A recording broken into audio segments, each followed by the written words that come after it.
नमस्कार दोस्तों। Treat with ease इस यूट्यूब चैनल पे मैं सभी का स्वागत करता हूं।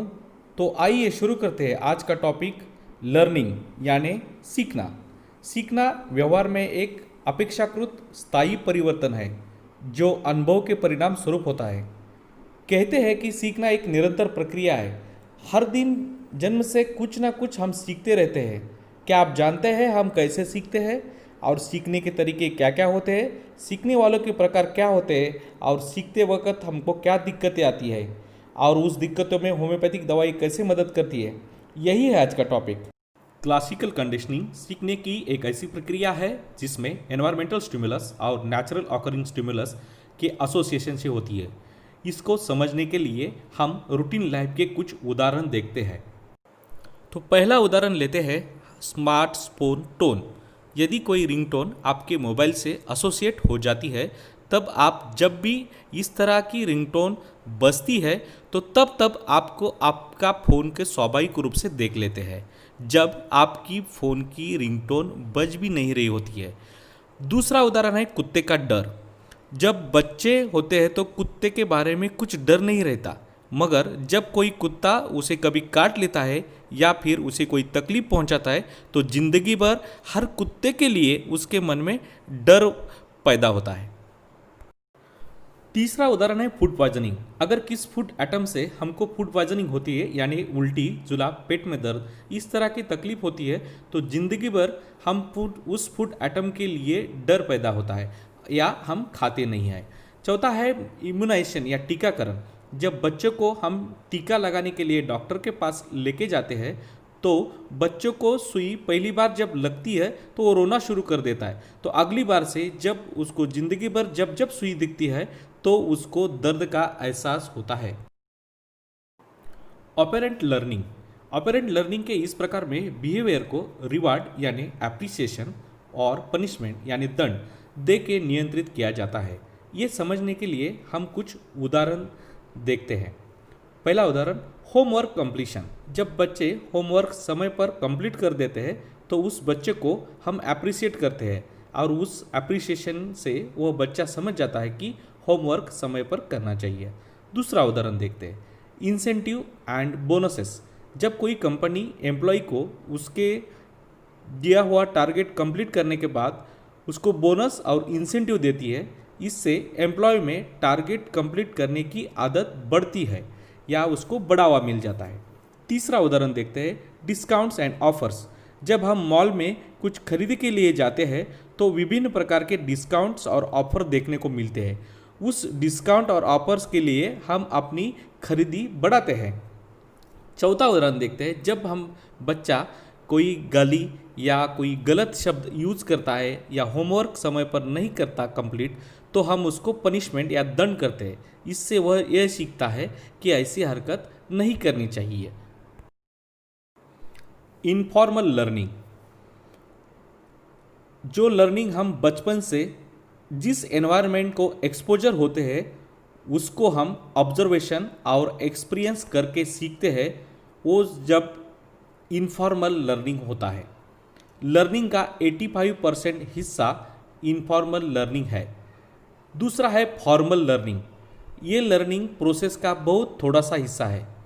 फॉर्मल लर्निंग हमारे एजुकेशन सिस्टम या स्कूल में पढ़ाया जाता है, वो फॉर्मल लर्निंग होता है जो पहले से ही प्लान्ड और स्ट्रक्चर्ड होता है। लर्निंग प्रोसेस में इसका हिस्सा सिर्फ 15% होता है।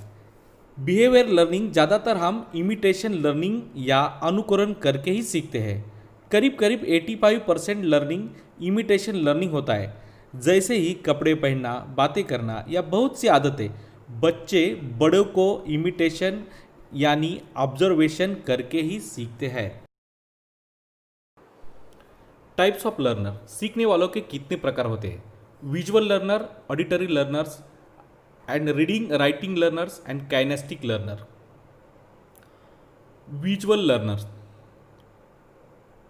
ये इस प्रकार में वो जो लर्नर है वो प्रेफर्स इंफॉर्मेशन जो है वो विजुअलाइज करने में और उसका आइडियाज़ के बीच में रिलेशन करने में प्रेफर्स करते हैं। ऐसे लर्नर को हम ज़्यादातर चार्ट, ग्राफिक्स या ऐसे प्रेजेंटेशन में यूज़ करके उनको विजुअलाइज कर देते हैं टॉपिक, तो जल्दी सीख जाते हैं। दूसरा लर्निंग का प्रकार है ऑडिटरी लर्नर्स। ये जो लर्नर होते हैं वो सुन के सीखते हैं, जो भी इंफॉर्मेशन उनके कान पे पड़ती है उससे वो सीखते हैं। ऐसे लर्नर को हम जो उसको सिखाते हैं उसको रिपीट करने को लिए बोलते हैं और अपने पीछे उनको वही बात बोलने को बोलते हैं, तो जल्दी सीख जाते हैं। तीसरा लर्निंग का प्रकार है रीडिंग एंड राइटिंग लर्नर। ये जो लर्नर है वो टेक्स्ट जो लिखते हैं उससे इंटरएक्टिंग करके ही ज़्यादा सीखते हैं। ऐसे लर्नर को हम ज़्यादातर राइटिंग करने को और रीडिंग करने को बोलते हैं, तभी वो टॉपिक सीखते हैं। चौथा प्रकार है काइनेस्टिक लर्नर। ये लर्नर ऐसे है जो एक्सपेरिमेंट करके ही सीखते हैं, जो समझो कि लर्न बाय डूइंग, वो करके ही सीखते हैं। कोई भी बात हो तो वो करेंगे, तो उस टाइप के लर्नर को हम एक्सरसाइज देना, उसको पार्टिसिपेट करना, रोल प्ले करना, ऐसा करके ही वो सीख जाते हैं। होम्योपैथिक ट्रीटमेंट लर्निंग की एबिलिटी को बढ़ावा देके हेल्प करती है। माइंड सेक्शन में हम देखें तो बहुत से रूब्रिक ऐसे पड़े हैं जो लर्निंग के रिलेट है। Mind talk slow learning to, activities walk late learning to, mind writing inability for learning to, mind reading difficult learn to. So ऐसे रूब्रिक जिसको चलने में, लिखने में, पढ़ने में दिक्कतें होती है, ऐसे लोगों में हम यूज़ कर सकते हैं और बहुत ही अच्छे रिजल्ट पा सकते हैं। इस तरह के पेशेंट में ज़्यादातर इंडिकेट होने वाली दवा है नाइट्रमूर, silicea, calcarea carb, calcarea phos, lycopodium, sulphur, merc sol, baryta carb, causticum, nux vomica और फॉस्फोरस। होम्योपैथिक ट्रीटमेंट लेने से पहले एक बात ध्यान में रखें कि होम्योपैथिक चिकित्सा एक व्यक्तिगत चिकित्सा है। कोई भी क्वालिफाइड डॉक्टर से मिलके ही आप होम्योपैथिक ट्रीटमेंट शुरू कीजिए। आपको कुछ शंका हो तो मेरे से आप कांटेक्ट कर सकते हैं। मेरा वीडियो देखने के लिए थैंक यू। आपको वीडियो ये अच्छा लगा तो please like, subscribe and share कीजिए।